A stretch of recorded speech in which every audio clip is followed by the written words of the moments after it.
Okay. Bismillahirrahmanirrahim. Alhamdulillahirabbil alamin. Nahmaduhu wa nasta'inuhu wa nastaghfiruh. Wa na'udzu billahi min shururi anfusina wa min sayyiati a'malina. Man yahdihillahu fala mudilla lahu wa man yudlilhu fala hadiya lahu. Asyhadu an la ilaha illallah wahdahu la syarika lah wa asyhadu anna Muhammadan abduhu wa rasuluh, amma ba'd. Pertamanya saya mengucapkan terima kasih atas jemputan Nur Islam Academy ke program kita melalui Zoom ini.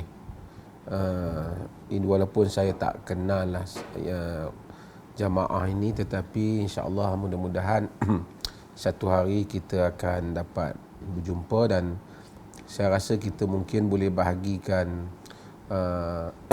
kuliah kita ini ataupun perbincangan kita ini pada dua bahagian.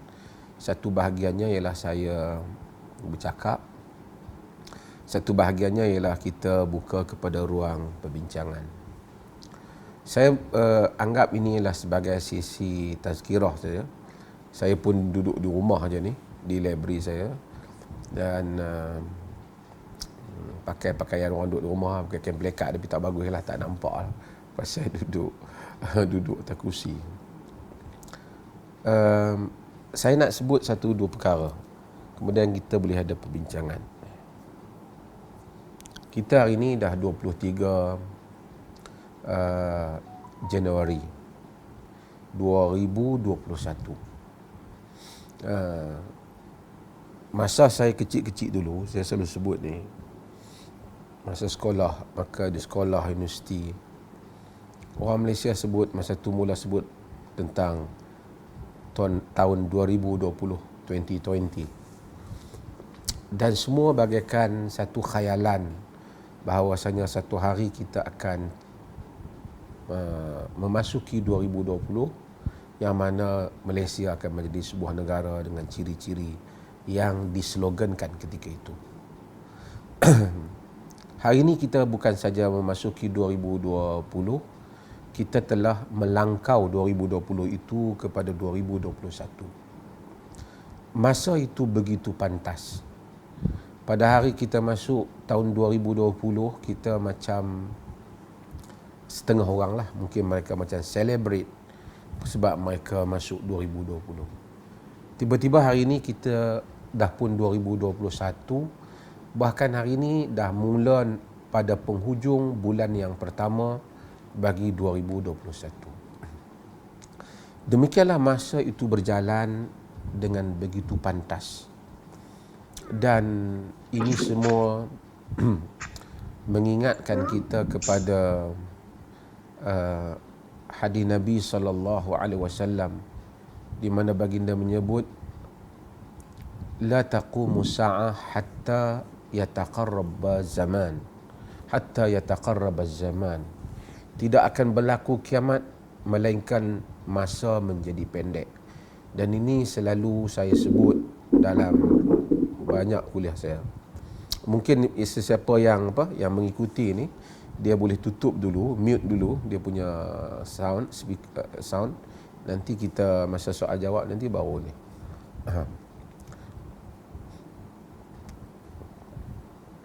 Okey.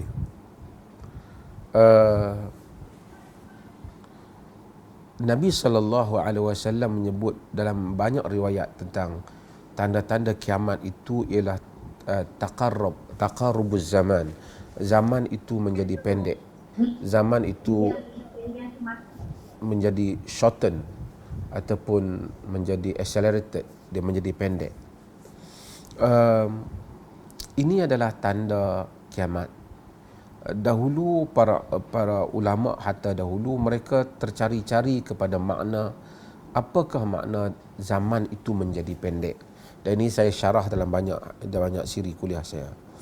Sebahagian mereka kata zaman menjadi pendek kerana mungkin kenderaan makin laju, orang nak pergi haji tak perlu lagi tunggu 4 bulan untuk sampai, dalam 7 jam, 8 jam boleh sampai. Itulah maksud zaman menjadi pendek. Tetapi tidak seperti itu ternyata, kerana hadis Nabi SAW lebih detail daripada itu, di mana Nabi SAW menyatakan dalam hadis Tirmizi yang diriwayatkan juga oleh Imam Ahmad, diriwayatkan oleh Tirmizi, diriwayatkan oleh selainnya, di mana baginda SAW menyatakan fatakunu as-sanatu kasyahr, maka jadilah satu tahun itu bagaikan sebulan, wa yakunu syahru kal jumu'ah, maka jadilah sebulan itu macam dengan seminggu, wa takunul jum'atu kal yaum, maka jadilah satu minggu bagaikan satu hari, wa yakunul yaum kas sa'ah, maka jadilah satu hari itu macam dengan sejam, wa takunu sa'atu kadarmatin bin nar, sejam itu bagaikan satu sambaran api saja, iaitu begitu pantas. Demikianlah yang kita rasa pada hari ini. Dan yang demikian itu kita mungkin jika kita tanya kepada orang tua-tua kita ataupun kita sendiri yang sebahagian mungkin melalui umur yang panjang, dia akan dapat merasai bulan-bulan pada tahun dulu, yang zaman muda dia dulu jauh lebih panjang daripada zaman ini. Hari demi hari kita lalui, kita merasai bagaimana begitu pantasnya masa itu berlalu sehingga kita tidak sedar. Allah Subhanahu wa taala menyebut watilkal ayyam nudawiluha bainan nas. Yang demikian itu hari-hari yang silih berganti di kalangan manusia. Apabila hari-hari itu pergi, dia juga membawa bersamanya dengan umur kita. Ia membawa bersamanya sebahagian daripada umur kita. Ramai orang celebrate hari jadi dia. Saya baru ni pun di rumah ada orang datang ramai, saya buat surprise, kemudian bawa kek, kemudian celebrate, bukanlah saya sebut selamat hari jadi. Saya tak apalah, saya melayaklah tetamu yang datang, tetapi saya rasa bahawasanya kadang-kadang kita terlupa bahawasanya hari demi hari yang bergerak menandakan kita juga bergerak pada tempoh yang akhir daripada kehidupan kita. Allah Subhanahu wa taala jadikan banyak pengajaran daripada perjalanan hari. Hari-hari yang pergi, ia pergi juga membawa kenangan kita. Ia pergi juga membawa peristiwa-peristiwa yang telah kita lalui. Sebahagiannya mungkin manis, sebahagiannya mungkin pahit, sebahagiannya mungkin duka cita, sebahagiannya mungkin kalau boleh kita ingin kekal di atasnya. Tetapi Allah Subhanahu wa taala jadikan hari-hari itu silih berganti. Kita tidak boleh untuk kekal pada hari-hari yang demikian. Dan dijadikan pada manusia ini ada memori dia yang boleh remind dia, yang boleh mengingatkan dia tentang apa yang dia telah lalui. Walaupun sebahagiannya apabila usia bertambah maka kita lupa. Tetapi Allah jadikan bahawasanya manusia akan ingat. Sebab itu kita akan ingat apabila berlaku peristiwa tertentu tentang apa yang pernah dilalui. Sebab itu lagu-lagu klasik mendapat tempat kerana orang-orang yang mendengar lagu-lagu klasik itu, apabila dia mendengar, dia remind dia kepada zaman ketika barangkali dia masih muda. Kenangannya dengan kekasihnya, kenangannya bersama dengan ibunya umpamanya, bersama dengan keluarganya, kenangannya di tempat kerjanya. Demikian Allah jadikan. Hatta bau, kadang-kadang kita bau dengan satu bau, dia mengembalikan kita kepada ingatan pada berpuluh tahun yang lalu. Supaya manusia tahu bahawasanya demikian telah berlalu hal-hal itu di dalam kehidupan. Allah Subhanahu wa taala jadikan kehidupan itu berlalu. Bukan saja ia berlalu dengan membawa kenangan, dengan membawa ingatan kita. Hatta apabila kita masuk syurga nanti juga ada kenangan yang masih kita ingat. Sebab itu Al-Quran menyebut kullama ruziqu minha min thamar qalu hadha alladhi ruziqna min qablu wa utubihi mutasyabihat. Setiap kali mereka diberikan buah, direzekikan buah, mereka menyatakan ini macam yang sebelum ini. Sebelum itu mungkin boleh maksud sebelum itu di syurga ataupun sebelum itu di dunia. Yang ni bila dia tengok buah di syurga, remind dia tentang buah di dunia. Nampak zahirnya sama, hakikatnya tidak sama. Jika manusia ingat buah-buahan, tentu dia akan ingat banyak kenangan. Sebab tu orang yang mati, dia akan bersedih kerana dia juga akan mengingati apa yang berlaku, keluarga yang ditinggalkan, apa yang telah dia lalui. Allah Subhanahu wa taala jadikan rahmatnya kepada kita dengan apabila masa itu berjalan, dia telah mengambil sebahagian daripada kekuatan kita. Makanan yang kita makan dahulunya sedap, hari ini dah kurang sedap. Kita rasa walaupun makanan itu sama. Tenaga yang dulunya kuat kita ini sudah menjadi lemah. Kehendak yang begitu terangsang dahulunya barangkali, sebahagiannya telah menjadi berkurangan. Sebagai ingatan kepada kita bahawasanya kita menuju kepada penamat di dalam perjalanan dalam hidup ini. Orang-orang yang boleh berjalan tegap dahulunya, kemudian mula mengadu tentang sakit pinggang, sakit kaki, tak boleh berdiri lama, tak boleh duduk lama. Kesempatan-kesempatan yang menarik itu satu demi satu ia hilang. Rasa juga mula hilang. Hari ini kita tengok orang yang kena COVID, mereka orang-orang yang lemah, cepat mereka terkesan dengan COVID, mempunyai penyakit yang berisiko. Ini semua mengingatkan kita betapa hari makin hari benang ataupun tali yang kita dalam memegang kehidupan itu makin luntur dan makin lemah, dan menandakan bahawa kita akan meninggalkan alam ini. Rahmat Allah Subhanahu wa taala dalam hal ini. Apabila umur kita makin bertambah, saya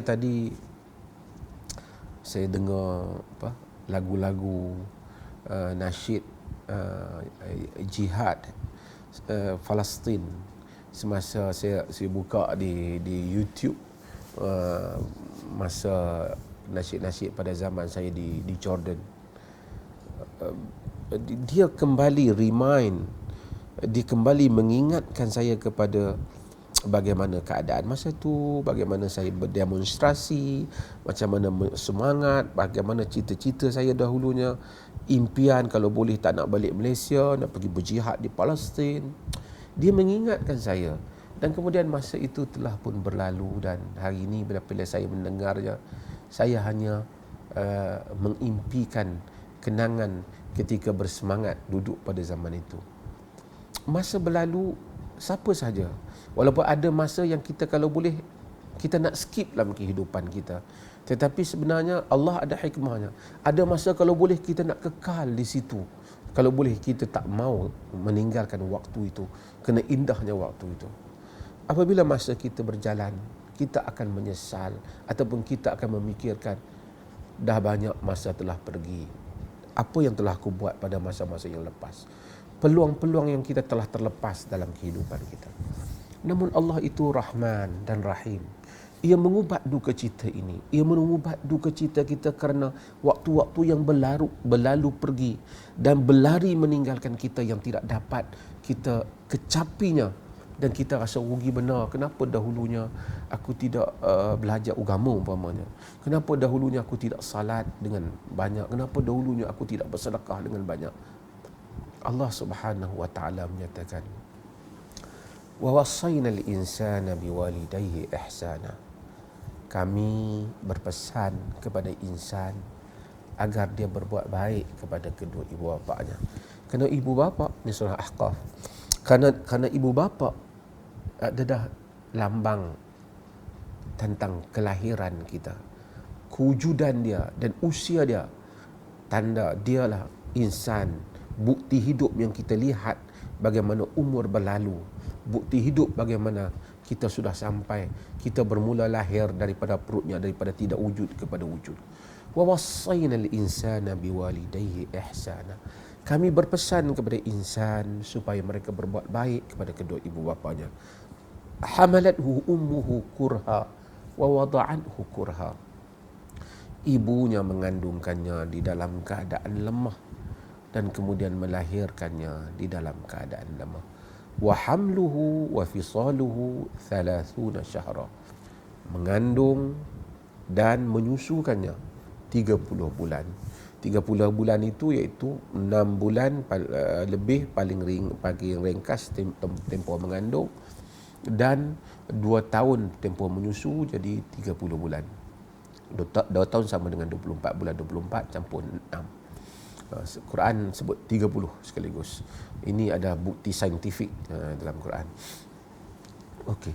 Wa hamluhu wa fisaluhu 30 syahra. dan mengandung dan menyusu selama 30 bulan.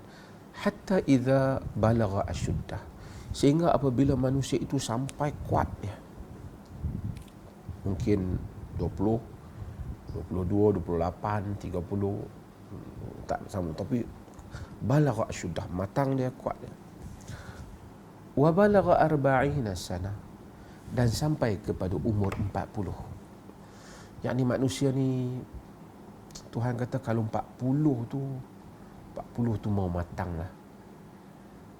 Walaupun kadang-kadang sebahagian kita daripada 40 ni dah terlepas. 40 ni mau matang lah. Kita pun 40 pun kadang-kadang memang ada raplah lagi lah, orang utara ni kata. Tapi hatta idza balagha ashuddahu wa balagha 40 sana qala rabbi auzi'ni an ashkura ni'mataka allati an'amta alayya.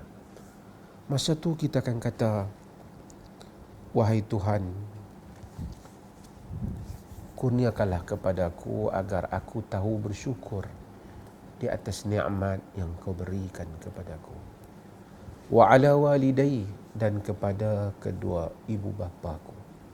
Wa an a'mala salihan tardah, agar aku berdapat beramal salih yang engkau redha. Kan amal salih ni ada nampak salih tapi Allah tak redha, mungkin tak ikhlas. Mungkin juga tidak ikut sunnah Nabi sallallahu alaihi wasallam, pandai-pandai nak buat sendiri. Kan amal salih yang engkau redha, kan. Wa aslih li fi zurriyyati, baikilah zuriat keturunanku. Mula apabila umur usia meningkat, berfikir tentang zuriat keturunan kita. Apa nak jadi anak-anakku?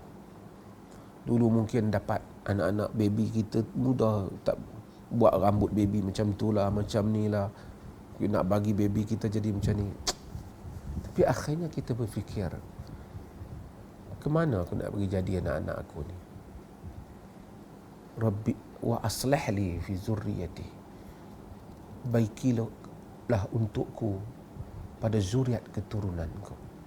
Kerana zuriat ini apabila ia salih, dia termasuk dalam 3 perkara yang Nabi sebut. Idza matal insan inqata'a anhu amaluhu illa min thalath. Apabila insan mati, terpotong amalan dia melainkan daripada 3 perkara. Antaranya wa waladun salihun yad'ulah. Yang ketiga itu ialah anak yang saleh yang mendoakan untuk dia. Wa aslih li fi zurriyyati, baikilah zuriat keturunanku. Inni tubtu ilaika wa inni minal muslimin. Aku bertaubat kepadamu dan aku termasuk di kalangan orang yang menyerah diri. Itu doa yang Allah ajar. Tapi saya nak sebut apa jawapan Allah kepada doa ni. Allah kata, sebab tu doa tu patut kita semua pergi menghafalnya. Apa jawapan Allah kepada orang yang berdoa dengan demikian? Allah kata, ulaika alladhina nataqabbalu anhum ahsana ma amilu. Mereka itulah orang-orang yang mana kami terima yang terbaik apa yang telah mereka lakukan. Wa natajawazu an sayyiatihim, dan kami memaafkan kejahatan-kejahatan mereka. Fi ashabil jannah, mereka berada di dalam kalangan ahli syurga. Wa'da sidqil ladzi kanu yu'adun, itulah janji yang benar yang mana mereka pernah dijanjikan. Allah kata semua yang jahat tu Allah maafkan. Bila dah sampai umur walaupun dah banyak, tapi dah doa ke Allah supaya Allah terima amalan, Allah bagi keadaan dan telah taubat pada Allah. Allah kata Allah terima yang best saja yang kita buat. Allah terima yang baik-baik yang kita buat. Yang jahat Allah nak maafkan. Sebab kita kata inni tubtu ilaika wa inni minal muslimin. Aku telah bertaubat kepadamu dan aku termasuk di kalangan orang-orang yang menyerah diri. Saudara-saudara yang menuntun siri ni ataupun dialog ni, siapa saja kita di atas dunia ni. Jadi orang itu orang kaya, orang miskin. Hatta jadi orang panggil ulama ke, mufti ke. Kita sebenarnya tugasan kita ataupun misi kita sama saja. Misi kita ialah kita lahir di dunia ini sebagai hamba Allah. Kita nak beramal dengan apa dan taat kepada apa yang dia suruh dan berusaha dengan kadar kemampuan kita untuk meninggalkan apa yang dia larang. Dan misi kita, kita nak kembali ke tempat datuk kita yang dulu, iaitulah kembali ke syurga. Itulah misi kita sebenarnya. Dalam menunaikan misi itu, Allah jadikan macam-macam kita ni.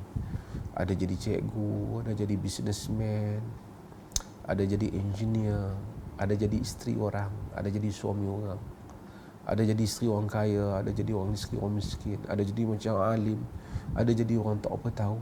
Tapi misinya sama. Allah SWT tidak discriminate perbezaan-perbezaan yang bukan pilihan kita, yang mana takdir-takdir yang bukan pilihan kita. Kesemuanya Allah alu-alukan untuk kembali kepadanya di syurga dan jangan tersilap pergi ke neraka. Saya mungkin mampu bercerita macamlah saya dapat mengepalai hal itu, tapi ia sekadar cerita. Kerana tidak ada beza mufti ke siapa saja, di sisi Allah sama saja. Berdiri di hadapan mahkamah Qadi Rabbul Jalil, tak ada Tuhan kata ni mufti mari duduk elok sikit, orang biasa pergi duduk biasa, tak ada. Semua Allah menilainya berdasarkan kepada amalan saleh. Mungkin orang yang memakai gelaran-gelaran agama dengan pakaian-pakaian agama dan bahasa-bahasa agama ini, dia mungkin lebih jauh daripada Tuhan dibandingkan orang yang kerjanya mungkin sapu sampah di tepi jalan, tetapi sentiasa bersyukur dan tahu berterima kasih kepada nikmat Allah Subhanahu wa taala kepadanya. Demikian Allah Subhanahu wa taala jadikan perjalanan kita ini kesemuanya menuju ke syurga. Kita akan melalui banyak rakyat Afrika dengan caranya, bukan orang Melayu je dalam dunia ni. Dulu dengan caranya, zaman tak ada teknologi, no handphone, no all these devices that semua kemodenan alat yang kita ada pada hari ini. Zaman mereka hidup dengan cara mereka. Mereka pun telah menghasilkan. Ada orang hidup di bawah isteri yang hidup tertekan di bawah suami yang zalim. Ada orang hidup dia mahu kemewahan. Ada orang anak yang lahir di dalam keluarga yang susah. Kesemuanya Allah Subhanahu wa taala lebih mengetahui hal-hal keadaan hamba-hambanya. Baru-baru ni siapa yang ikuti ceramah saya, dan saya juga sebut dulu, saya kata saya pernah hadir jemputan sastrawan di Dewan Bahasa untuk membahaskan beberapa novel. Saya sebut bahawasanya hidup ini bukan novel. Novel itu mudah ceritanya. Penulis itu memainkan, bukan salah menjadi penulis, tapi seakan penulis itu bagaikan Tuhan yang menentukan watak-watak dan perjalanan watak, mematikan watak, memenangkan watak, mengalahkan watak, menyusahkan watak, menabalkan watak dan menjatuhkan watak. Bila kita baca novel mungkin kita sedih, seperti mana kita melihat filem dan drama, kita kadang-kadang sedih, kenapalah akhirnya begitu. Padahal itu adalah cerita rekaan manusia. Hidup tidak simplistik seperti mana yang kita sangka di dalam penulisan novel ataupun drama. Hidup itu Allah Subhanahu wa taala telah mentakdirkan. Ia melalui berbagai lekuk-lekuknya dan perjalanannya, panjarannya, denai yang dia lalui, dan manusia itu tidak sama. Kita mungkin tahu tentang seorang manusia itu pada satu juzuk yang kecil daripada hidupnya. Tengok saya dalam skrin ni, tuan-tuan tengok, ini mufti mungkinlah, mufti masya-Allah, mungkin bagus. Itu satu juzuk yang tuan-tuan tahu tentang saya. 99.9 dalam kehidupan, apa yang terbenam di dalam benak saya, tuan-tuan tidak tahu. Allah Subhanahu wa taala mengatakan, kita tengok satu orang miskin, kita tengok satu orang mungkin tidak saleh pada mata kita, tapi kita tengok mungkin di akhirat kelak dia berada di syurga mendahului kita. Kerana Allah lebih tahu apa yang berlaku di kalangan hamba-hambanya. Sebab itu kita melihat dalam hadis ada wanita pelacur yang mumisat dalam hadis, mumisat, iaitu wanita pelacur yang menggoda orang, memberi minum kepada anjing, dan Allah mengampunkan dosanya seperti mana dalam hadis yang diriwayatkan oleh Imam Al-Bukhari. Kita mungkin mendengar cerita dia bagi minum anjing dan kemudian Tuhan faghufira laha, kemudian Allah mengampunkan untuk dia. Tetapi kita tidak tahu 99 poin berapa dalam kisah hidupnya sehingga membawa kepada peristiwa itu yang menjadikan Allah Subhanahu Wa Taala akhirnya mengampun dia. Kerana kita hanya melihat satu juzuk daripada cerita. Fulan, kita tengok tiba-tiba Allah bawa dia ke dataran Allah. Kita kata, oh mungkin kerana hari itu dia mendengar ceramah ustaz tu, lalu dia terpengaruh, lalu dia jadi saleh. Itu sebab musabab yang kita lihat pada satu juzuk. Allah mengetahui seluruh kisah hidup insan, sehingga dia tentukan insan itu akhirnya kembali kepadanya. Dan satu insan juga mungkin dengan berpakaian agama, berbahasa agama, mungkin dengan perhiasan ayat-ayat Tuhan, tetapi tidak mendapat keredaannya. Kita tertanya-tanya bagaimana dia tak mendapatkan, sedangkan herannya dia itu kuat agamanya, banyak pengetahuan agamanya. Kerana kita tidak tahu baki daripada kehidupannya. Allah mengetahui apa yang tersimpan dalam dada setiap insan. Sebab itu Allah itu adil. Keadilannya itulah yang menjadi rahsia kepada alam ini. Maka Nabi SAW melarang untuk kita menghukum fulan dan fulan neraka ataupun syurga. Urusan itu Allah. Kita hanya kata hal itu haram di sisi syarak, yang ni tidak dibolehkan. Adakah pengamal tu confirm ahli neraka ataupun syurga? Kita tidak tahu urusan ini. Nabi kata, man qala halakan nas fahuwa ahlakuhum. Sesiapa yang menyatakan jahanamlah orang ramai, orang dialah yang dahulu yang jahanam. Kita mungkin berhujah, memberitahu, memberi amaran, memberitahu hukum, memberitahu ini salah, itu dosa, perbuatan itu salah, perbuatan dosa. Adakah semua pendosa mesti masuk neraka? Tidak. Semestinya Allah mempunyai rahmatnya. Adakah semua orang yang kelihatannya melakukan pahala mesti masuk syurga? Juga tidak. Kita ketahui kerana Allah mengetahui hakikat semuanya. Sebab itu maka kita lihat orang tak pakai tudung, kita kata dia tak pakai tudung, pada perbuatan itu kurang sempurna di sisi agama. Dia ahli neraka, ahli syurga. Jangan kita melebihi lidah kita lebih daripada itu. Jangan, oh tak kaki, tak pakai tudung, semua tu ahli neraka. La samahallah. Itu bukan urusan kita. Inilah dakwah sunnah yang sebenarnya saya selalu mengharapkan ustaz-ustaz sunnah itu berbeza dengan ustaz-ustaz yang kalau kadang bukanlah sebahagian berceramah lah, bukan ustaz yang lantang benar, kadang-kadang mencerca orang lain dan menentukan syurga dan neraka orang lain. Kita tidak wajar demikian. Kerana hadis-hadis Nabi yang kita pelajari tidak mengajar kita yang demikian. Sidang penuntun yang dirahmati Allah, apabila kita memahami hal itu, kita memahami bahawa kita adalah insan yang berusaha untuk menjaga tempat kita sebenarnya. Kita cakap, saya berjuang untuk menyelamatkan orang kata menyelamatkan fulan. Kita menyelamatkan diri kita sebenarnya, kerana kita sebenarnya mempunyai kepentingan. Kepentingan kita ialah syurga yang kita harapkan. Kita mengharapkan Allah ampun kita. Bukan saja kita mengharapkan Allah ampun kita, setiap orang mengharapkan Allah mengampuninya. Sebab itu kita dalam hal ini, kita lalui perjalanan. Kadang-kadang kita lihat satu orang tu,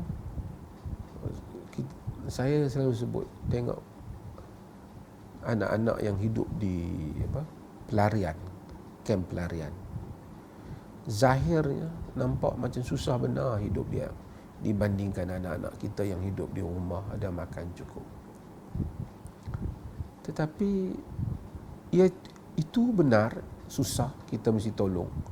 Tapi untuk menyatakan anak kita lebih bahagia daripada anak yang duduk di kemah pelarian itu juga belum tentu. Kerana Allah mencampakkan bahagia dan tidak bahagia. Tidaklah hanya sekadar tempat, makanan yang dimakan dan baju yang dipakai. Berapa ramai orang yang kerjanya menyapu sampah di tepi jalan, makan secukup ada, sekadar yang ada, tidak masuk ke dalam restoran yang mewah. Lidahnya menikmati makan lebih sedap daripada kita. Allah dengan urusannya, kita lalui kehidupan. Kerana Allah ingin memberitahu kita, mengingatkan kita bahawasanya dunia ini sementara. Sebahagian mungkin yang duduk dalam menonton ni dah pun 60, ada yang 50 lebih, 40 lebih. Dan kita pun tak tahu bila kita akan berakhir. Dan kemudian Allah membahagikan umur juga tidak sama di kalangan kita.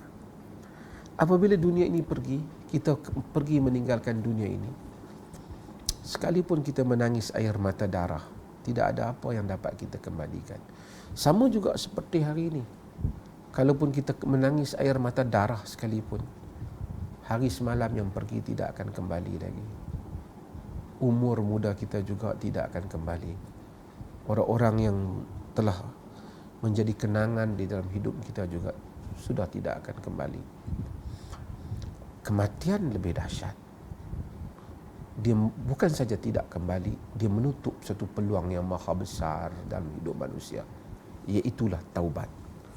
Taubat adalah ubat bagi segala kehidupan ini. Kematian menutup taubat. Apabila kita mati, di dunia ini kita melihat fulan, Masya Allah, kekayaannya. Fulan, Masya Allah, rupanya, kehandsomannya, cantiknya. Fulan, Masya Allah, anak-anaknya berjaya. Semuanya kita kadang-kadang kita rasa macam tak adil dunia ni pada kita. Saya ada kawan, seorang ikut kuliah saya juga, wanita. Dia kata dia pergi ke negara Arab, dia buat urusan bisnes. Dia tengok orang-orang Arab begitu yang muda-muda bisnes begitu handsome, dengan jambangnya, dengan rupanya, dengan pakaiannya. Dia kata dia rasa cemburu di hati dia. Kata dia, bila lihat balik kepada suami kita, dia kata taklah macam tu, taklah lawa macam tu. Rasa cemburu kita, kata tak adalah aku dapat nikmat ini, kata dia. Apa yang dia terasa, dia kata harap-harap di syurga dapatlah aku macam ni, kan, suami yang lawa, handsome dan seumpamanya. Maksudnya apa? Maksudnya bila kita tengok dalam hidup ni macam-macam. Fulan ada benda yang kita teringin, kita tak ada. Sampai ketua kita tak dapat. Orang tu ada apa yang kita tak ada. Tambah orang yang merebut wanita, tak jadi isteri dia, jadi isteri orang lain. Meratapi dia kadang-kadang sampai sepanjang hidup dia. Dengar lagu puisi cinta, dengar lagu Celine Dion tu Sudirman, begitu mempengaruhi jiwa dia tentang apa yang dia tinggalkan daripada cinta-cinta dia yang tak dapat. Demikian hidup.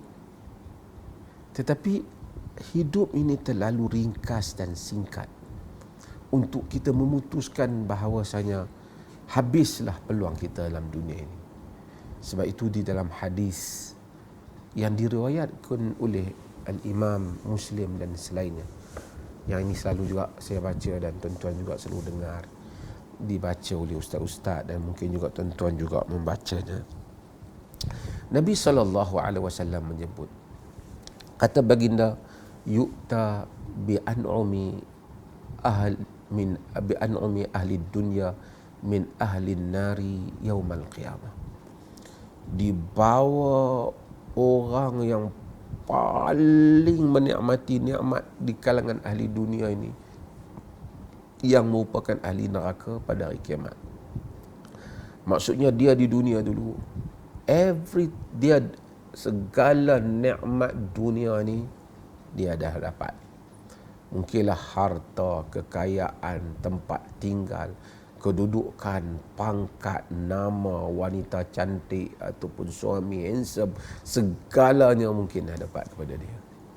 bi an'umi ahli dunya min ahli nar yaumal qiyamah. Tuhan bawa Tuhan bawa dia kan. Kata Nabi,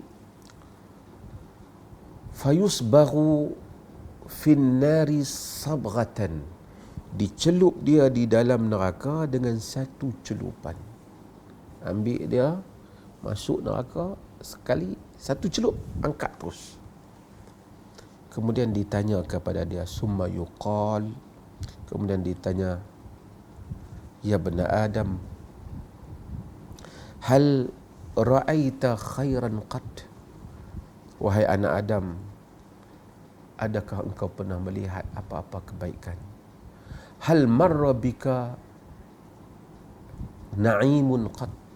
Adakah pernah lalu dalam hidupmu apa-apa kenikmatan? Kata dia, la wallahi ya Rabb,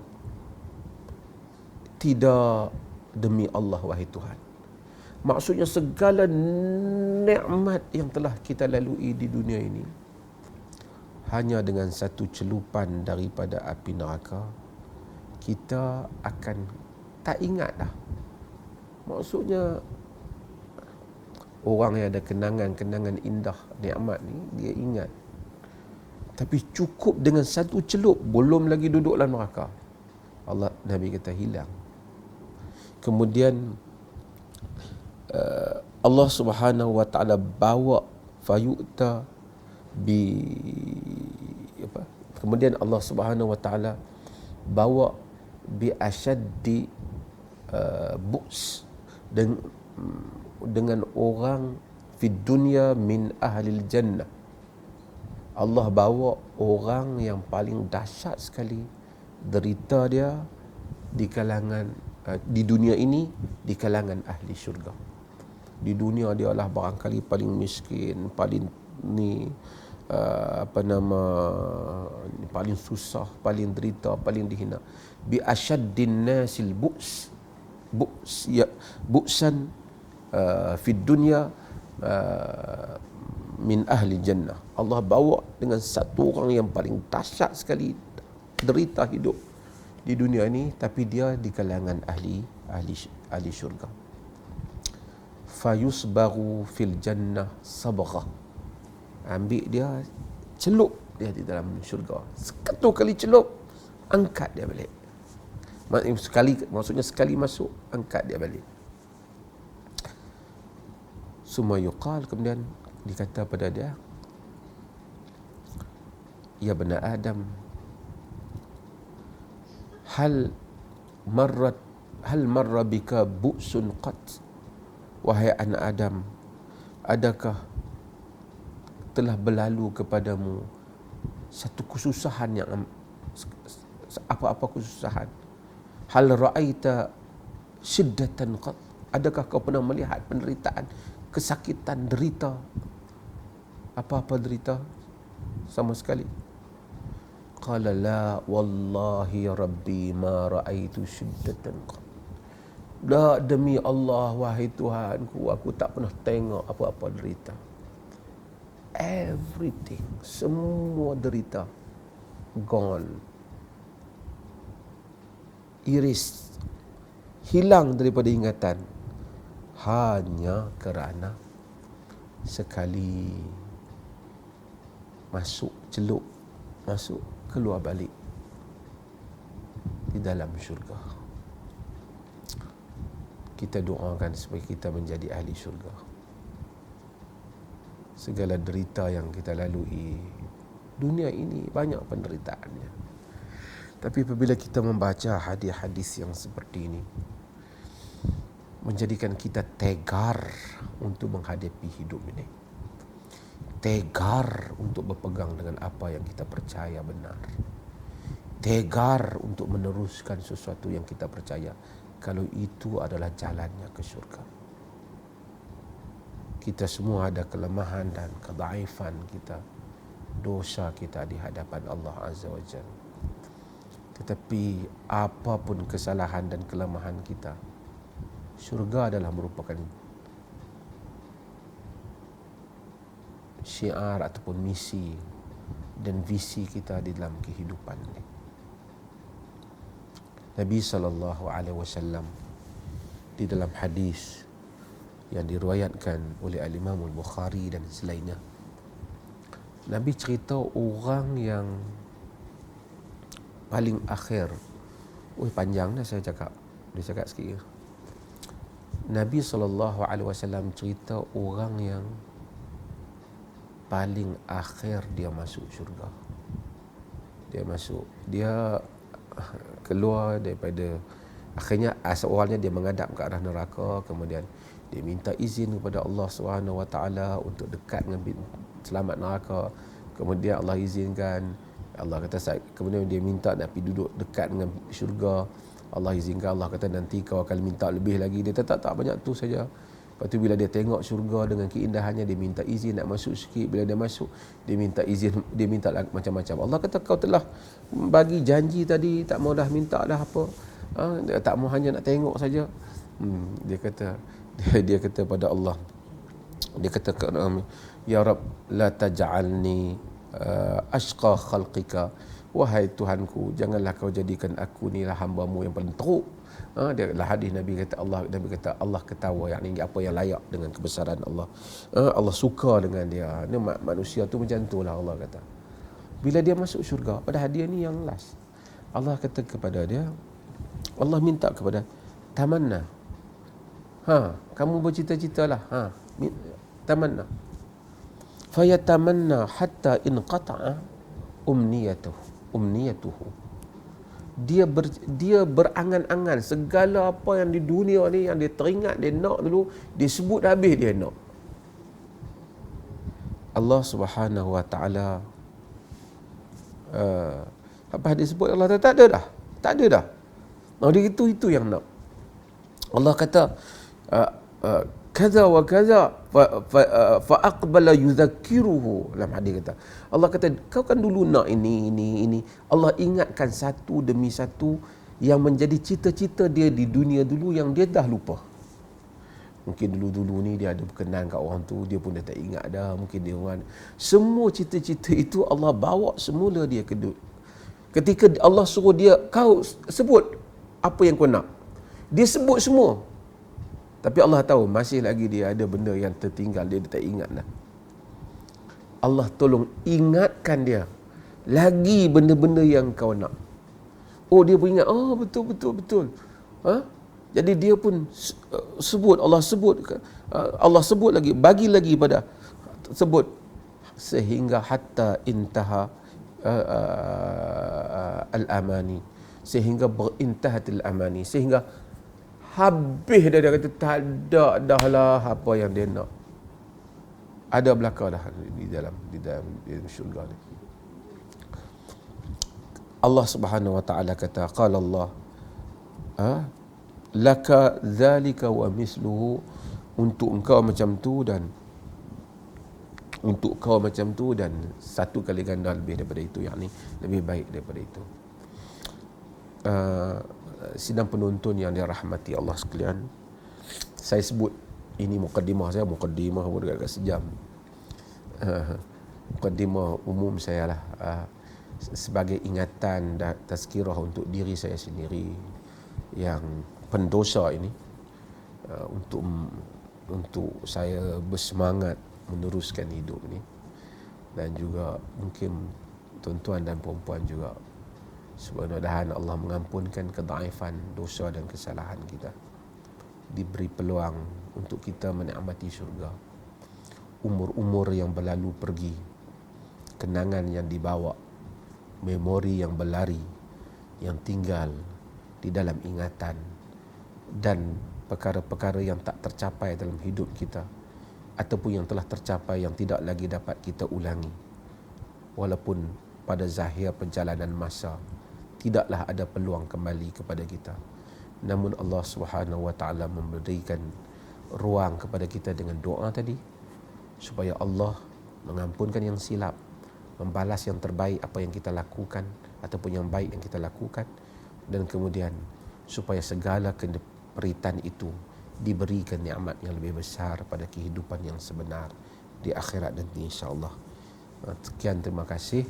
InsyaAllah jika ada siapa yang nak bercakap sepatah dua, nak mengulas pun tak apa, mungkin kita ambil bagi sedikit masa untuk dia di dalam sesi ini.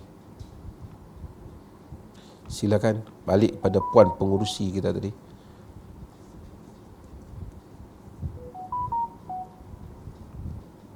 Dengar kah saya cakap balik?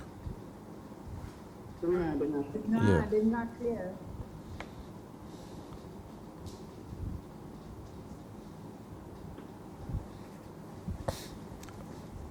Kalau tak ada soalan, kira setakat tu lah. Soalan ke, Doktor? Ya?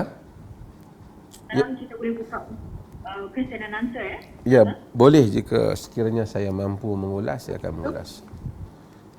Siapa-siapa jemaah yang ada soalan boleh kemukakan kepada Dr. Mazhar. Silakan. Assalamualaikum Ustaz.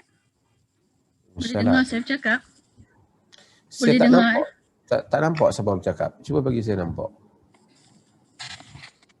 Boleh nampak? Tak berapa bersedia untuk dilihat. Okey. Saya sebenarnya ada, bukan soalan, isu baru ni ada diviralkan berita seorang kanak-kanak didera, tapi ini peringkat international lah, di Hong Kong untuk Korea ya. Kanak-kanak 18 bulan didera oleh ibu bapa angkatnya sehingga dia matilah, meninggal. Jadi netizen, ahli-ahli yang dalam Facebook ni berdialog lah, merasakan perasaan bila dengar berita tu. Jadi di kalangan netizen di Malaysia banyaklah mempersoalkan tadi macam Ustaz sebut, macam Tuhan tak adil, kenapa lahirkan dia untuk diazab. Dia hanya 18 bulan umurnya dan 8 bulan dia, 10 bulan dia abuse oleh mak bapa angkatnya. Dan ada yang mengatakan tentu dia masuk syurga tanpa hisap. Dan ada yang mengatakan dia bukan Islam sebab ini berita dari Korea dan memang bukan orang Islam. Kerana dia mengatakan anak itu masih berdosa. Jadi macam-macam pandangan, dan saya melihat banyak isu sebenarnya yang tak difahami oleh netizen yang merasakan, kita katakan, kesan daripada abuse tadi ya, abusing parent itu tadi. Jadi saya rasa ada dua soalan ini tentang apa kita nak respon pada netizen yang mengatakan macam Tuhan tak adil, dia dilahirkan kemudian diazab, ya, disiksa. Yang kedua yang mengatakan dia bukan Islam, dia tak boleh masuk syurga. Jadi dua persoalan itulah mungkin kita dapat kongsikan kepada netizen yang terlibat, ya, yang responlah kepada situasi itu. Terima kasih pada soalan. Isu pertama ialah isu anak-anak musyrikin, adakah mereka masuk syurga, masuk neraka, ataupun mereka akan duduk bersama dengan bapa mereka dan seumpamanya.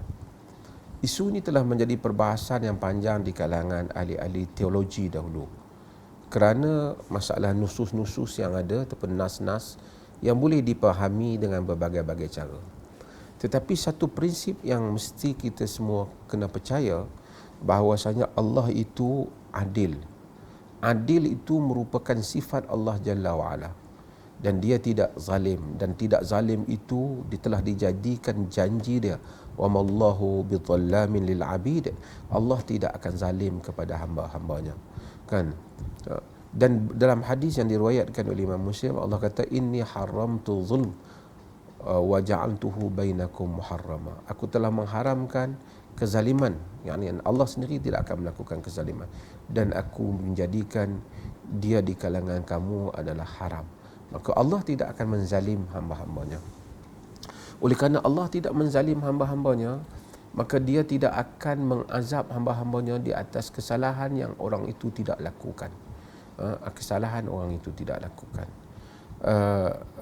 Dan hatta jika orang tu dewasa pun, dia tidak mendapat berita tentang agama yang benar, dia tidak akan diazab oleh Allah. Kerana Allah menyebut wa ma kunna mu'adzibina hatta nab'atha rasula. Kami tidak akan mengazab sehingga kami menghantar rasul. Ini adalah asas kepada perbincangan ini. Di kalangan ahli teologi dulu, mereka ada menyebut anak musyrikin itu diazab berdasarkan kepada Allah mengetahui hakikatnya. Hakikatnya umpamanya Allah ni, kalau Allah ni huwal awwalu wal akhiru, ini sedikit dalam teologi yang selalu kita bahaskan, itu Allah ini mengetahui yang awal dan yang akhir. Allah is the creator of time. Allah adalah pencipta masa, so Allah tidak terikat. The essence of God is not in the time system. Zat Tuhan itu tidak berada di dalam sistem masa. Kerana Tuhan itu adalah pencipta masa. So Tuhan itu tahu apa kesudahan bagi setiap makhluk ni, sama ada dia hidup, dia mati, kalau dia hidup apa. Dia mengetahui. Jadi kalau apa pun Tuhan buat, Tuhan maha mengetahui. Dia tidak akan menzalimi. Tapi itu mungkin sukar untuk kita nak fahami. Kalau nak dibahaskan, ialah apa yang perlu kita bahaskan, konsep asas, iaitu Allah Subhanahu Wa Taala tidak akan mengazab sesiapa yang dia tidak hantar Rasul. Yang ini sesiapa yang tak dapat mesej agama, dia tidak diazab dengan azab neraka kerana dia tak buat benda tu, dia tidak menentang Tuhan setelah mendapat arahan Tuhan. Sebab itu manusia-manusia yang dianggap yang tidak sampai kepada mereka ajaran Rasul, mereka tidak akan diazab oleh Allah. Sama juga orang di Hong Kong, di mana tambah budak-budak kecil yang langsung tak tahu apa, dia tentu tidak diazab Allah dan dia tentu bukan ahli neraka. Okey.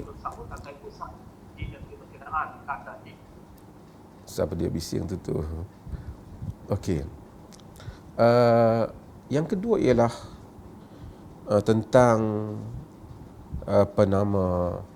kehidupan budak-budak tu, anak. Kita ni, kita melihat pada yang zahir. Allah mengetahui halnya, zahirnya terseksa. Apa yang Allah akan sediakan pada budak ni di dalam pengetahuan Allah yang maha adil. Kemudian apa yang saya kata tadi, apa yang kita lihat sakit, mungkin pada zahir tubuhnya sakit, belum tentu sakit. Apa yang kita lihat lama, mungkin sekejap. Apa yang kita lihat sekejap, mungkin lama. Sebab tu tidak tak sama. Kita mungkin lihat kanak-kanak tu, seorang tu macam derita benar dia, betul, dengan kadar derita, tapi mungkin dia tidak sederita sebahagian orang yang mungkin duduk dalam nikmat yang lain. Kerana derita, sakit dan penderitaan ini dirasai oleh tubuh, dan kadar yang dirasai oleh tubuh itu kita tak tahu.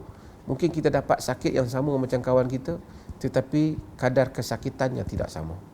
Allah mengetahui urusan hamba-hambanya dan anak-anak ini.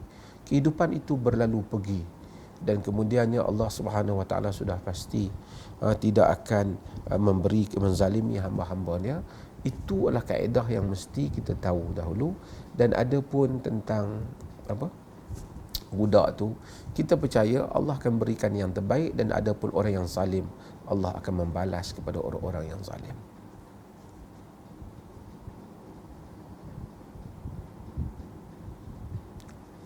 Terima kasih Ustaz.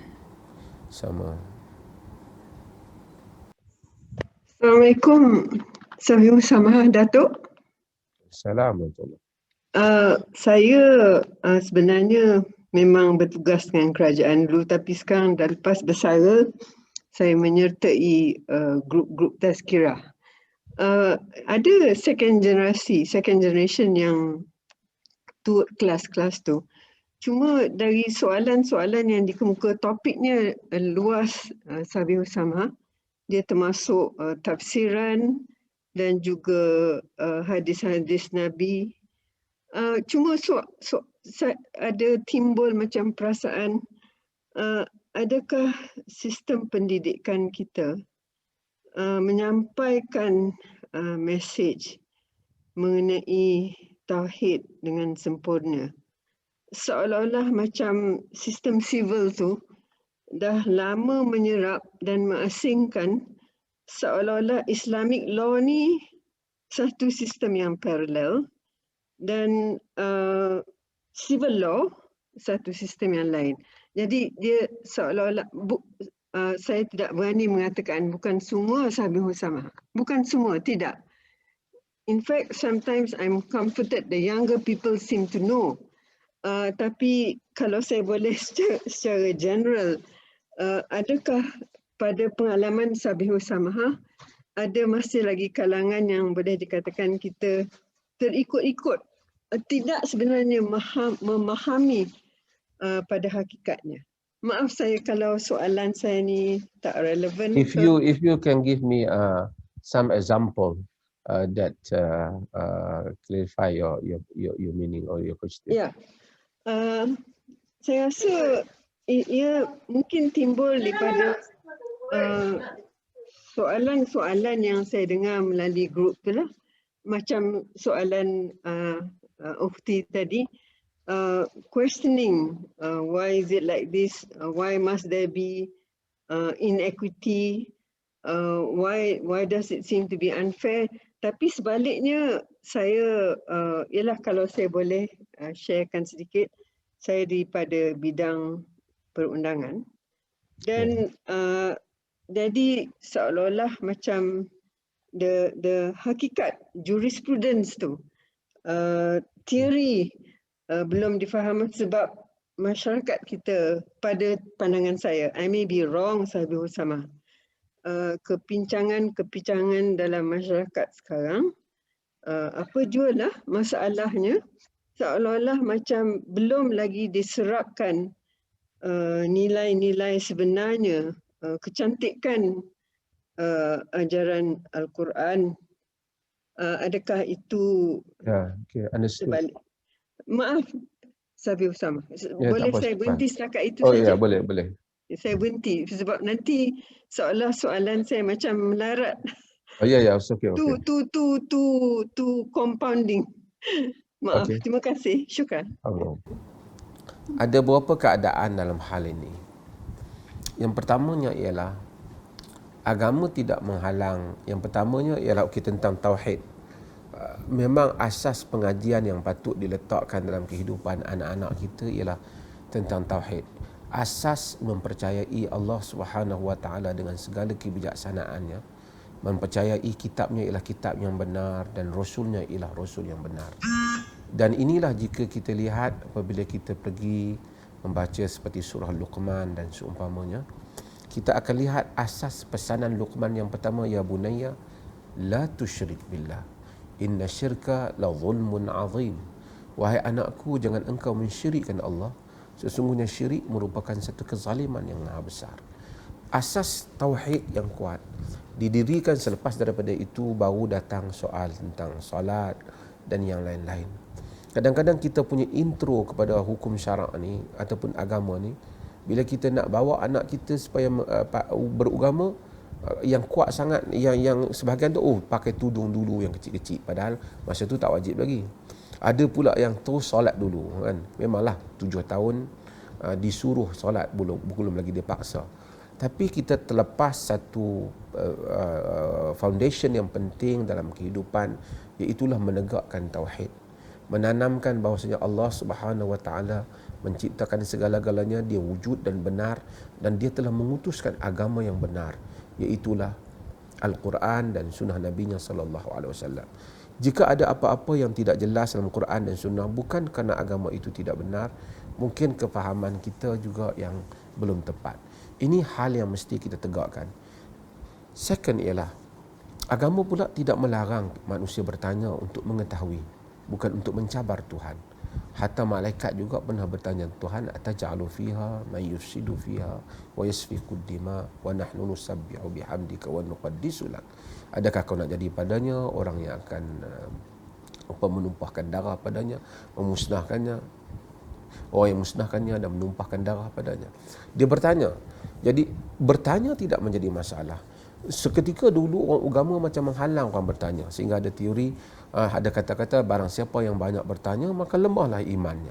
Ya, tak betul pendekatan yang seperti itu. Lalu orang mungkin ada benda yang dia tak puas hati dengan agama, dia simpan, dia tak tanya. Dan itu telah memberikan seolah-olah satu infallibility kepada golongan agama ni, seolah-olah mereka ni tidak boleh silap, seolah-olah mereka maksum, sehingga apa saja yang mereka sampaikan, you cannot question me because I'm mufti, you cannot question me because I'm ustaz. Ini adalah totally wrong, salah. Orang pernah bertanya Nabi untuk mengetahui yang perkara macam-macam, dan baginda sallallahu alaihi wasallam menjawab soalan. Selagi mana tujuan pertanyaan itu ialah untuk mencari hakikat, bukan tujuan pertanyaan itu hanya kerana nak menimbulkan permusuhan dan kebencian kepada agama. Dan kalau soalan yang ditimbulkan di dalam kerangka itu kerana mereka tidak clear ataupun tidak jelas dalam sebahagian perkara-perkara yang timbul di dalam masyarakat, maka itu tidak menjadi isu lah untuk orang tu tanya, kanan boleh pun kita suruh mereka tanya. Tapi kalau mereka tanya tu kerana I just want to challenge this religion, that is problem lah, because dia punya starting point of view tu salah tujuannya. Ya, sila. Doktor, saya nak bertanya. Ya, sila. Okey, jika ada seseorang non-Muslim itu, dia mempelajari ilmu Islam, mempelajari agama Islam bertahun-tahun, tetapi kita tahu yang hidayah itu milik Tuhan. Dan sepanjang dia mempelajari Islam itu, dia tidak masuk Islam. Apa statusnya, Dr. Mazhar? Terima kasih. Sama. Allah, hidayah milik Allah, benar. Yahdillahu man yasha. Allah memberikan petunjuk kepada sesiapa yang Allah kehendaki. Allah telah tidak beri petunjuk dari sisi riwayat-riwayat ahli sunnah, hatta Abu Talib yang begitu menyayangi Nabi, dia tidak menganut Islam. Walaupun Nabi SAW berusaha untuk dia menganut Islam, supaya dia mengucap la ilaha illallah, supaya dijadikan hujah itu semua di hadapan Allah Azza wa Jalla, tapi dia tidak menganut Islam. Quran kata innaka lan tahdi man ahbabta walakinna Allah yahdi man yasha. Engkau tidak dapat memberi petunjuk kepada sesiapa yang engkau kehendaki, tetapi Allah memberi petunjuk kepada siapa yang engkau tidak dapat memberi petunjuk kepada siapa yang engkau sayang. Allah memberi petunjuk kepada sesiapa yang dia kehendaki. Kita mungkin tertanya-tanya, bagaimana Allah membahagi-bahagikan petunjuknya? Siapakah yang Allah kehendaki? Allah itu maha adil, dia mengkehendaki dengan cara yang adil. Pada zahir kita mungkin seorang itu pengkaji Islam, pada zahir kita seorang itu macam minat dengan Islam, tapi itu zahir yang kita nampak pada mata kita. Allah mengetahui apa yang tersimpan di dadanya. Allah mengetahui apa yang kita tidak tahu. Allah juga mengetahui apakah perjalanan kehidupannya. Salman Al-Farisi daripada jauh Parsi, jauh mengembara, memasuki berbagai-bagai dunia dan pengalaman yang pahit, cabaran dalam hidup. Akhirnya dia menganut Islam kerana mencari Nabi Muhammad sallallahu alaihi wasallam. Orang yang duduk bersama dengan Nabi seperti Abu Talib tidak menganut agama Islam. Kita mungkin tertanya-tanya, kesian kepada dia. Benar. Tapi Allah lebih mengetahui hamba-hambanya lebih daripada kita. Allah mengetahui apa yang ada di dada dia lebih daripada apa yang kita tahu, apa yang ada pada zahir pergerakannya. Maka sebab itu kita ini menjadi hamba Allah, menyuruh orang pada agama Allah dengan mana yang Allah suruh. Adapun sebaki daripada urusan itu, hidayah dan seumpamanya, ia adalah urusan Allah yang kita tidak tahu. Allah mengetahui rahsia alam ini, apa yang terlindung daripada mata kita dan pengetahuan kita. Terima kasih, Doktor. Sama.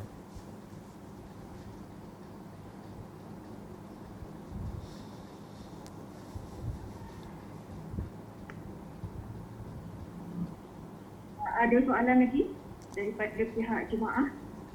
Assalamualaikum warahmatullahi wabarakatuh. Assalamualaikum. Saya ada soalan. Saya Fazrul daripada Seri Petaling. Duk tengah ceramah ni di restroom ni. Macam mana? Tengah ceramah dia di kat restroom ni. Saya Fazrul daripada Seri Petaling. Tu saya tengok pada gambar tu lah. Gambar tu you kan standing Di depan tu.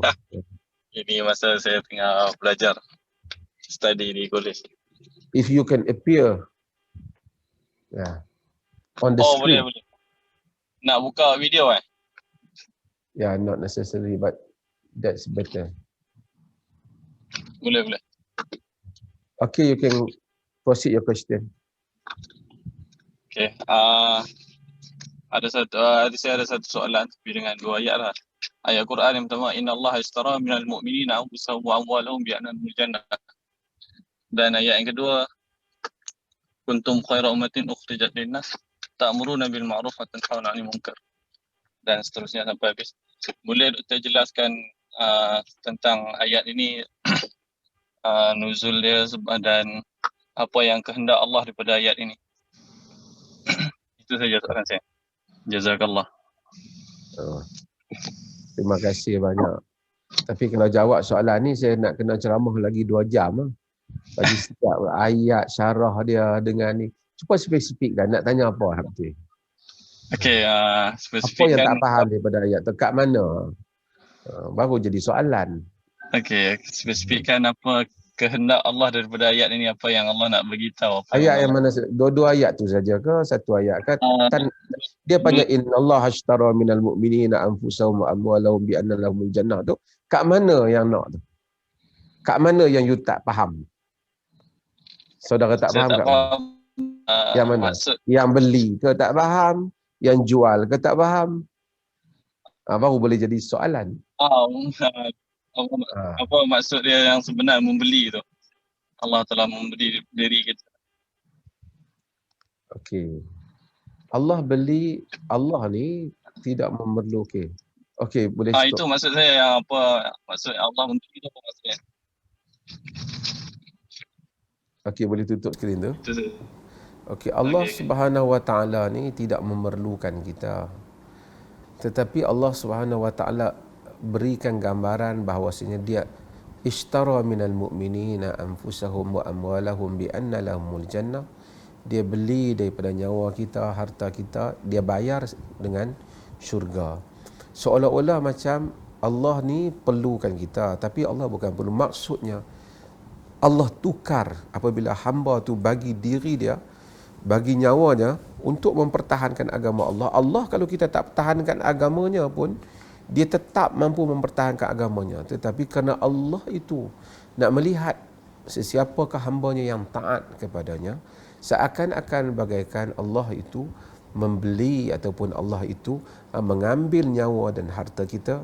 Bayaran tak atas hal itu ialah diberikan kepada kita ialah syurga. Itu maksud daripada ayat itu. Okey. Soalan lain?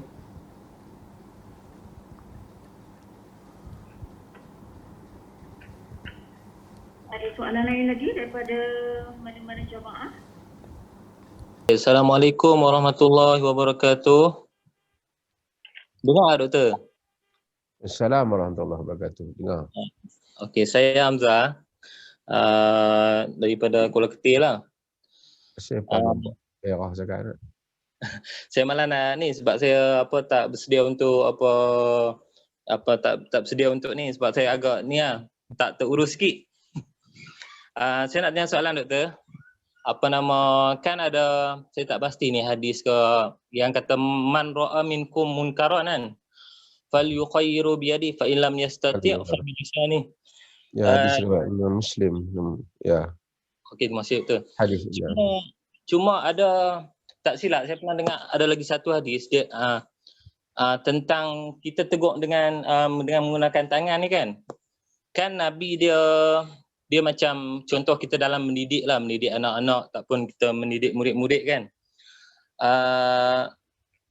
Okey, kita tegur dengan tangan ni macam Nabi tak pernah tampak orang menggunakan tangan kan, Doktor kan? Nabi tak pernah pukul orang di muka dan tidak pernah pukul khadam dia dan tak pernah pukul isteri dia. Tetapi di dalam peperangan Nabi membawa pedang. Cuma tidak ada orang yang diriwayatkan bahawasanya dia mati dibunuh oleh Nabi. melainkan apa nama Ubay bin Khalaf. Dia saja yang mati dibunuh oleh Nabi. Okey, maksudnya yang tadi yang kata tegur dengan tangan. Lepas tu Nabi tak pernah menggunakan tangan. Macam mana tu? Macam ada sedikit kontradiknya. Tegur dengan tangan tu maksudnya dia bukan perkataan tegur muka orang Melayu ni, mungkin tegur dengan tangan hampir buah penampak tu kot. Nabi kata man ra'a minkum munkaran falyughayyirhu biyadihi. Sesiapa yang melihat sesuatu kemungkaran maka ubah dengan tangan. Ubah dengan tangan ni banyak dah. Yang pertama mungkin penguasa mengubah dengan kuasa. Tangan juga boleh masuk kuasa. Ataupun kita tengok orang nak pukul orang zalim, kita tahan dengan tangan kita supaya dia jangan pukul. Orang tu nak pergi ambil harta orang, kita pegang dia jangan ambil. Ini semua bermaksud ubah dengan tangan. Ataupun orang tu nak pergi pukul orang, kita tahan dia supaya dia tak boleh pukul orang. Kan ini ubah dengan tangan. Kita tak ada lah orang tu nak buat satu, tengok orang tu tak pakai tudung, pergi buah penampak dia. Bukan itu maksud dia. Bukan itu maksud dia. Dia hendaklah setara dengan apa benda tu. Sebab tu Nabi kata ubah dengan tangan tu kalau dengan kuasa ataupun benda tu khususnya tentang hal kecurian, khususnya tentang hal menzalimi orang lain, khususnya juga tentang jihad. Apabila wilayah Islam diserang, maka kita keluar mempertahankan dengan pedang ataupun dengan senjata. Itu semua dengan bermaksud ubah dengan tangan. Fa in lam yastati' fa bilisanihi, jika dia tidak mampu maka dengan lisannya, iaitu lidahnya. Fa in lam yastati' fa biqalbihi wa dzalika at'aful iman, jika tak mampu dengan jantung hatinya, yang demikian itu selemah-lemah iman. Maksudnya jika dia lihat, hatta kata Imam An-Nawawi rahimahullah di dalam Sahih Muslim, ketika mensyarahkan Sahih Muslim, dia menyatakan jika kita ada pengetahuan, kita tengok satu orang jual beras, buat contoh beras lah, contoh untuk kita tu menjual apa-apa, dia telah jual barang yang kualitinya buruk, tapi dia bagi kata kualitinya bagus. Orang tu tak tahu, dia sangka oh memang bagus. Kita tahu tak bagus. Wajib untuk kita bagi tahu bahawasanya encik telah bohong dia, ataupun kita bagi tahu orang tu, cik sebenarnya dia bukan kualiti A yang ni kualiti C, saya tahu. Kata Nawawi, hatta dalam keadaan di mana kalau kita lihat orang menipu dalam jual beli, wajib untuk kita membetulkan hal itu. Okey, satu lagi doktor, bila doktor sebut tentang jual beli ni lah, saya teringat lah macam jual beli kan. Boleh satu saja lah, bagi orang lain satu lagi, boleh tak?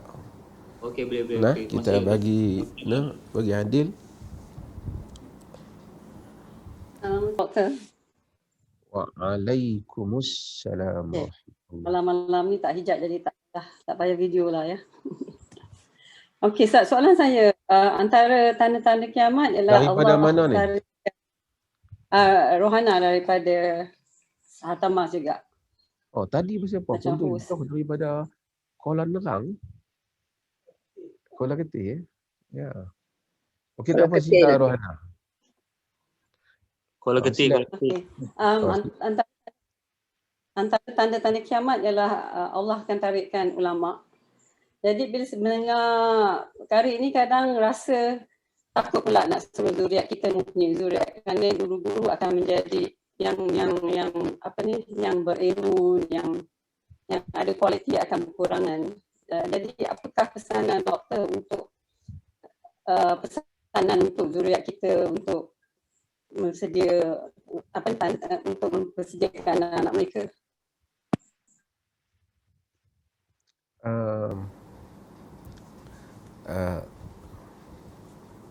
Allah tidak yaqbadul ilm, mengangkat ilmu itu dengan ambil daripada dada manusia, tetapi Allah yaqbadul ilm bimautil ulama, dengan matinya ulama.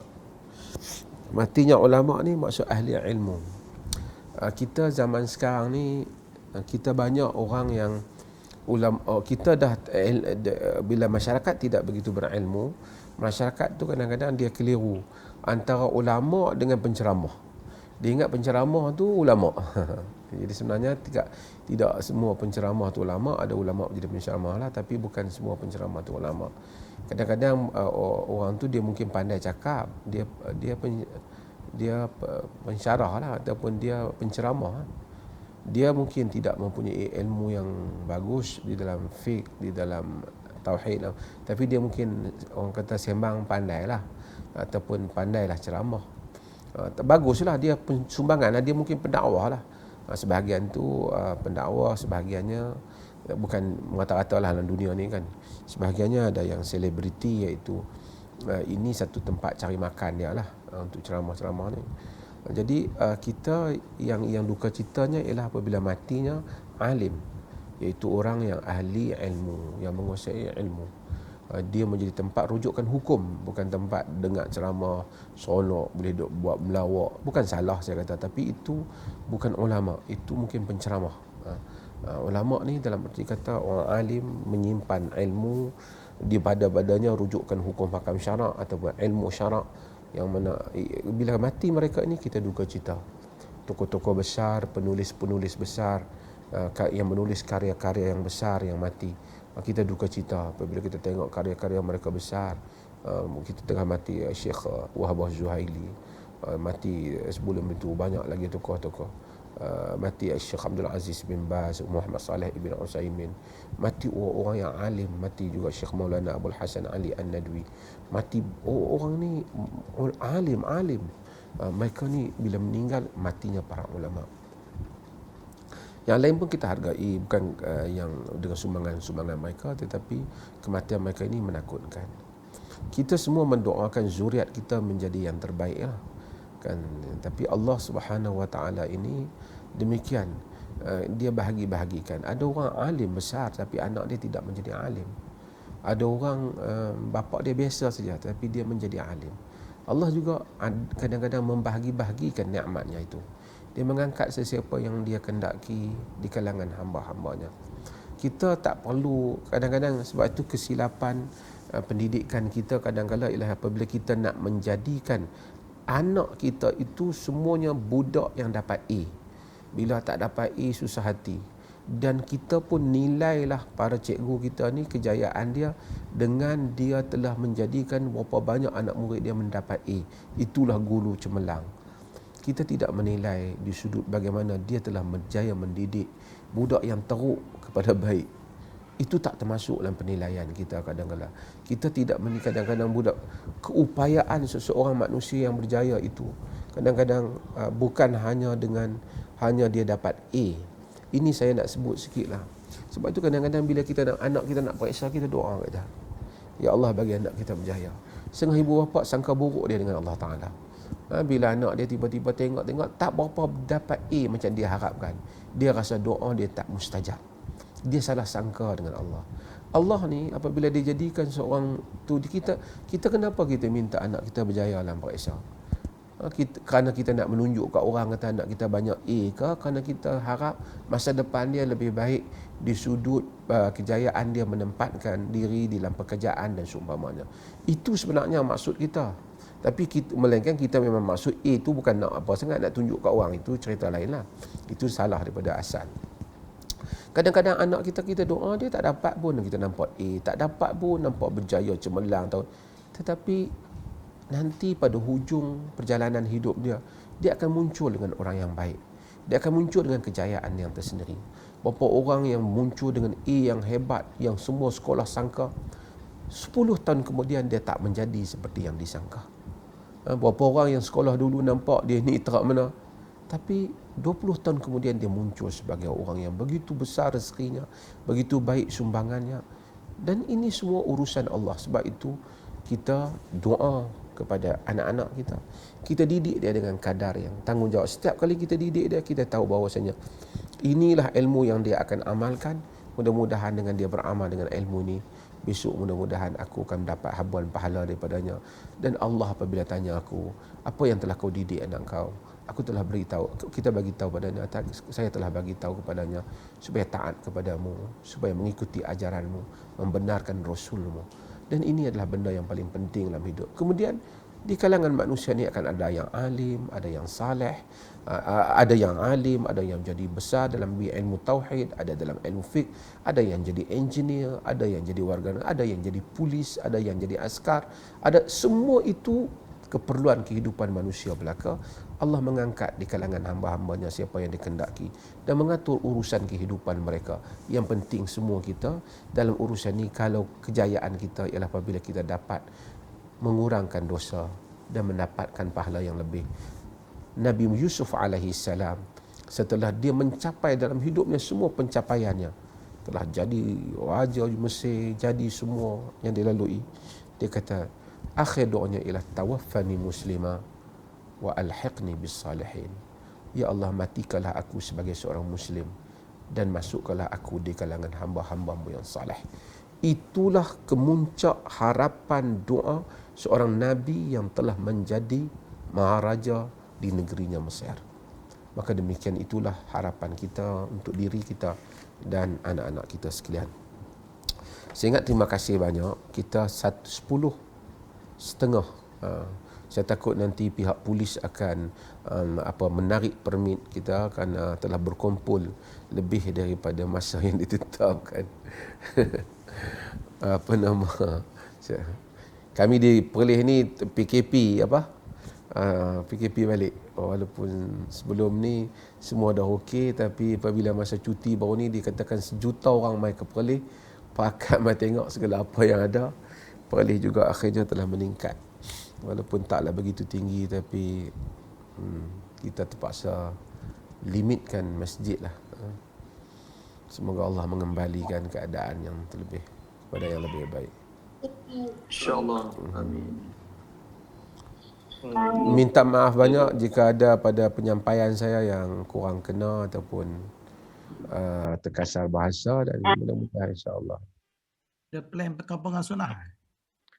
Perkampungan sunnah is supposed to be every year. This year I'm not sure. Even yang acara-acara lain this year pun telah cancel. But hopefully kalau everything is okay, kita nak adakan perkampungan sunnah macam biasalah. Otherwise this year will be second year that we cancel perkampungan sunnah. Jazakallah daripada pihak Nur Islam Academy.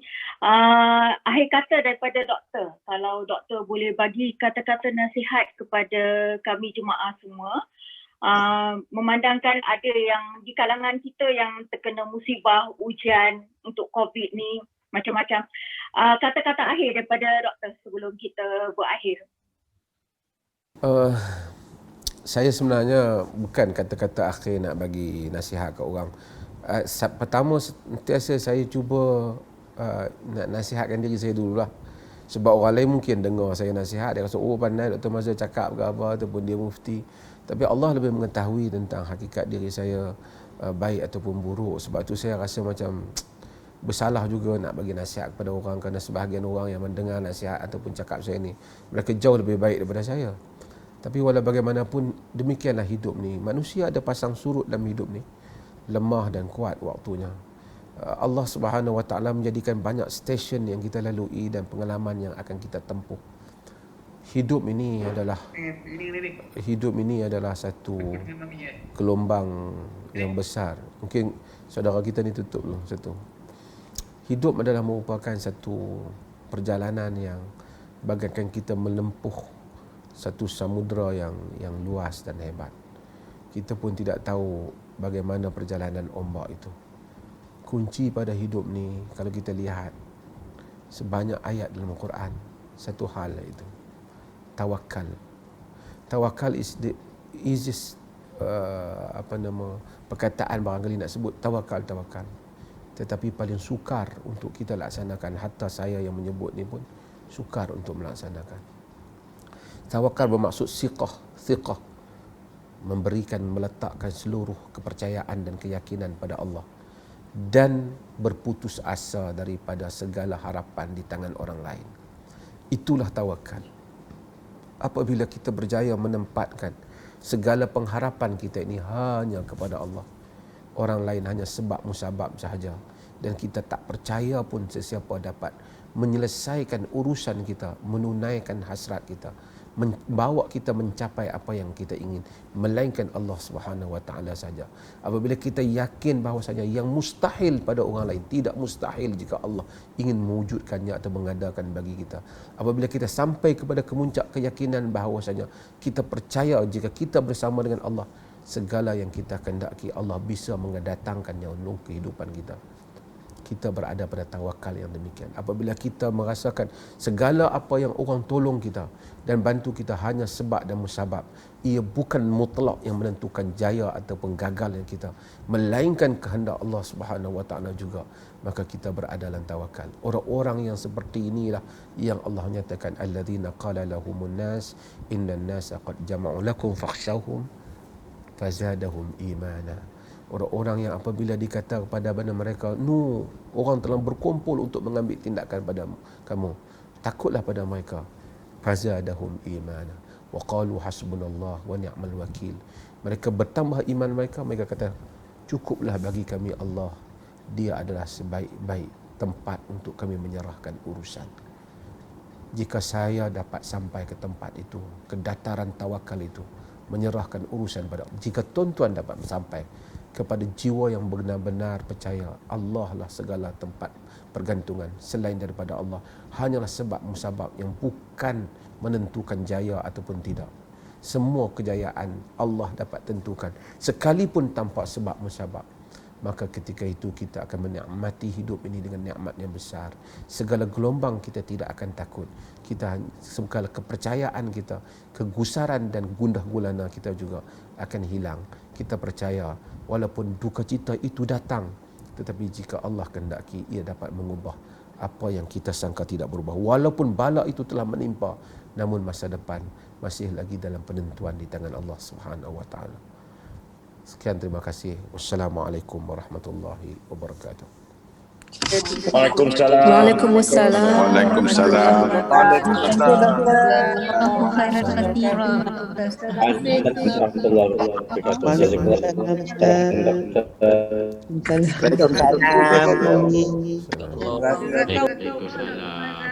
Sama. Jazakallah doktor. Sama. Sama. Jazakallah.